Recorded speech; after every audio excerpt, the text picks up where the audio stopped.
See if there's anything with these cliff sensors.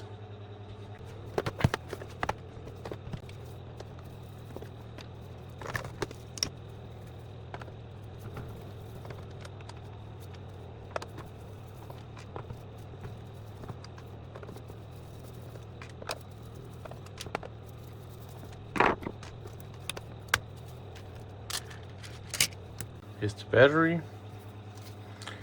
Always a good thing to disconnect the battery before we make any kind of short circuit. And how do we proceed from here? I think we need to get the mob off. Maybe we'll see some problems with that anyways.